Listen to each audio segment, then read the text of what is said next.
வணக்கம். நாம இன்னைக்கு பார்க்க போறது ஒரு கம்பெனியோட கதை மட்டும் கிடையாதுங்க. இது ஒரு நூற்றாண்டுக்கும் மேல ஒரு தேசத்தோடவே சேர்ந்து வளர்ந்த ஒரு நம்பிக்கையோட கதை. வாங்க இந்த சுவாரஸ்யமான பயணத்தை ஆரம்பிக்கலாம். ஆனா இங்க ஒரு முக்கியமான கேள்வி வருது. எப்படி ஒரு கம்பெனி 150 வருஷத்துக்கும் மேல நிலைச்சு நிக்க முடியுது? அதுவும் சாதாரணமா இல்ல, ஒரு தேசத்தோடவே நம்பகமான ஒரு நிறுவனமா எப்படி மாற முடியுது? இதுக்கான பதில தான் நாம இன்னைக்கு தேட போறோம். இதுக்கான பதில் ரொம்ப சிம்பிள். டாடாவோட வெற்றியே அது வெறும் பணத்துக்காக ஆரம்பிக்கப்பட்டது இல்லைங்கிறது தான். அவங்களோட ஆரம்பமே வியாபாரத்தை தாண்டி ஒரு பெரிய கனவுல இருந்துச்சு. அந்த கனவு என்ன? அதுதான் இந்தியாவிற்கான ஒரு கனவு. வாங்க இந்த மாபெரும் சாம்ராஜ்யத்துக்கு விதை போட்ட ஜாம்ஷெட்ஜி டாடாவோட அந்த கனவை பத்தி முதல்ல பார்க்கலாம். கதை ஆரம்பிக்கிறது 1868ல. அப்போ இந்தியா பிரிட்டிஷ் ஆட்சியில இருந்துச்சு. ஜாம்ஷெட்ஜி டாட்டான்னு ஒருத்தர் வெறும் 21,000 ரூபாய் மூலதனத்தோட ஒரு சின்ன வர்த்தக நிறுவனத்தை ஆரம்பிக்கிறாரு. ஆனா அவரோட குறிக்கோள் பணம் சம்பாதிக்கிறது மட்டும் இல்ல, இந்தியாவை வலுப்படுத்தணுங்கிறது தான். அதுக்காக 3 பெரிய கனவு கண்டார். இந்தியாவுக்கு சொந்தமா ஸ்டீல் வேணும், உலகத்தரமான கல்வி நிறுவனங்கள் வேணும், நாட்டை ஒளிர வைக்க மின்சாரம் வேணும். இதுதான் எல்லாத்துக்கும் ஆரம்ப புள்ளி. சரி, கனவு மட்டும் கண்டா போதுமா? அதை எப்படி நிஜமாக்குனாங்க? அந்த கனவுகளோட முதல் சில திட்டங்களை பத்தி இப்ப பார்க்கலாம். அவங்க செஞ்ச ஒவ்வொரு விஷயத்துக்கு பின்னாலேயும் ஒரு ஆழமான காரணம் இருந்துச்சு. உதாரணமா 1903ல சில ஹோட்டல்கள்ல இந்தியர்களுக்கு அனுமதி இல்ல. அதுக்கு பதிலாடியா எல்லாருமே போகக்கூடிய தாஜ்மஹல் பேலஸ் ஹோட்டலை கட்டினாங்க. அப்புறம் 1907ல இந்தியாவுக்குன்னு சொந்தமா இரும்பு தேவைன்னு டாடா ஸ்டீல ஆரம்பிச்சாங்க. 1910ல இந்தியாவுக்கு வெளிச்சம் கொடுக்க டாடா பவர் உருமாச்சு. பாத்தீங்களா, எல்லாமே தேசத்தை மனசுல வச்சு செஞ்சதுதான். ஜம்ஷெட்ஜி டாடா போட்ட இந்த விதைய அவருக்கப்புறம் அந்த தலைவர்கள் ஒரு பெரிய ஆலமரமா வளர்த்தாங்க. வாங்க அந்த பாரம்பரியத்தோட உண்மையான தூணுகளை பத்தி இப்ப தெரிஞ்சுக்கலாம். அந்த வரிசையில நம்ம முதல்ல பார்க்க போறது ஜே.ஆர்.டி. டாடா. இவர ஒரு விமான பயணத்தோட முன்னோடினே சொல்லலாம்.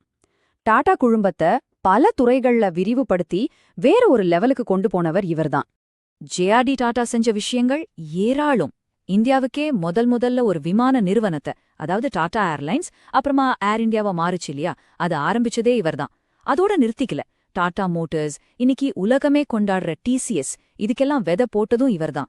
ஆனா எல்லாத்துக்கும் மேல அவர் தொழிலாளர்களின் நலனுக்கு கொடுத்த முக்கியத்துவம் தான் அவரை தனித்து காட்டுது.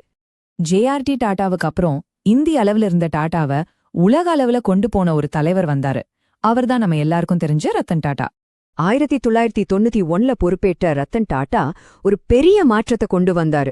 ஜாகுவார், லேண்ட் ரோவர், டெட்லிட்டி மாதிரி பெரிய பெரிய சர்வதேச பிராண்டுகளை தைரியமா வாங்கினாரு. இந்திய கம்பெனியான டாடாவை ஒரு உலகளாவிய சக்தியா மாத்தின பெருமை இவரே சாரும். சரி, தலைவர்கள் மாறினாலோ தலைமுறை மாறினாலும் டாட்டாவோட வெற்றிக்கு பின்னாடி ஒரு ரகசியம் இருக்கு. அது மாறவே இல்ல. அதுதான் உங்களோட தனித்துவமான டாடா வழி. வாங்க அது என்னன்னு கொஞ்சம் ஆழமா பார்க்கலாம். இன்னைக்கே நம்ம சாதாரணமா நினைக்கிற பல தொழிலாளர் நலத்திட்டங்களுக்கு முன்னோடியே டாடா தாங்க. யோசிச்சு பாருங்க, அரசாங்கமே சட்டம் கொண்டு வரதுக்கு பல வருஷங்களுக்கு முன்னாடியே 8 மணி நேர வேலை, இலவச மருத்துவ வசதி, பிஎஃப், விபத்து இழப்பீடுன்னு பல விஷயங்களை அவங்க ஊழியர்களுக்கு கொடுத்தாங்க. இதுதான் அவங்கள மத்த கம்பெனிகள்ல இருந்து வேற லெவல்ல காட்டுது. அவங்களோட இந்த வெற்றிக்கு அசைக்க முடியாத அஸ்திவாரமா 5 விஷயங்கள் இருக்கு. அதுதான் அவங்களோட மதிப்புகள். நேர்மையா இருக்கணும், சமூகத்துக்கு பொறுப்பா இருக்கணும், செய்யற வேலைய சிறப்பா செய்யணும், எல்லாரும் ஒற்றுமையா இருக்கணும், அப்புறம் எப்பவும் புதுமைய நோக்கி பயணிக்கணும். இந்த 5 தான் அவங்களோட தாரக மந்திரம்.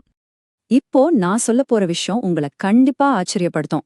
டாடா சன்ஸ், அதாவது டாடா குழுமத்தோட தாய் நிறுவனம், அதோட லாபத்துல 66%, அதாவது 3/2 பங்க கல்வி, சுகாதாரம், ஆராய்ச்சி மாதிரி சமூக நலனுக்காக அறக்கட்டளைகளுக்கு கொடுத்துடுறாங்க. இது நம்பவே முடியாத ஒரு விஷயம் இல்லையா? உலகத்துல எந்த பெரிய கார்ப்பரேட் நிறுவனம் அப்படி செய்யும்? சரி, இத்தனை வருஷம் கழிச்சு இன்னைக்கு டாடா எப்படி இருக்கு, அவங்களோட எதிர்கால பயணம் எப்படி இருக்க போகுது, அதையும் பாத்திரலாம். இன்னைக்கு டாடா ஒரு உலகளாவிய ஜாம்பவான். நம்ம சமையலறையில பயன்படுத்துற உப்புல இருந்து நம்ம கம்ப்யூட்டர்ல ஓடுற சாஃப்ட்வேர் வரைக்கும் எல்லாத்துலயும் டாடா இருக்காங்க.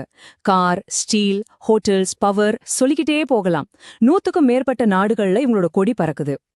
சரி, இந்த பிரம்மாண்டமான கதையிலிருந்து நாம கத்துக்க வேண்டியது என்ன? ரொம்ப சிம்பிள். முதல்ல உங்க தொழிலுக்கு ஒரு நோக்கம் இருக்கணும். 2வது, நேர்மைதான் உங்களோட பெரிய பலம். 3வது, சின்ன லாபத்தை பார்க்காம நீண்ட கால வளர்ச்சிய பாருங்க. கடைசியா ரொம்ப முக்கியமா உங்க ஊழியர்களை நல்லா பாத்துக்கோங்க. அவங்க தான் உங்க நிறுவனத்தோட உண்மையான சொத்து. கடைசியா இந்த நிறுவனத்தை ஆரம்பிச்ச ஜாம்ஷெட்ஜி டாட்டாவோட இந்த வார்த்தைகளோட இந்த பகுதியை முடிக்கலாம். அவர் என்ன சொல்றாருன்னா, ஒரு தொழில்ல சமூகம் வெறும் ஒரு பங்குதாரர் இல்ல, அந்த தொழில் இருக்கிறதுக்கு காரணமே சமூகம்தான் அப்படின்னு. ஒருவேளை வெறும் வியாபாரமா பார்க்காம சமூகத்துக்கான ஒரு சேவையா பார்த்ததுதான் ஒரு நிறுவனத்தை ஒரு நூற்றாண்டுக்கு மேல ஒரு தேசத்தோட அடையாளமா மாத்திருக்குமோ? நீங்க என்ன நினைக்கிறீங்க?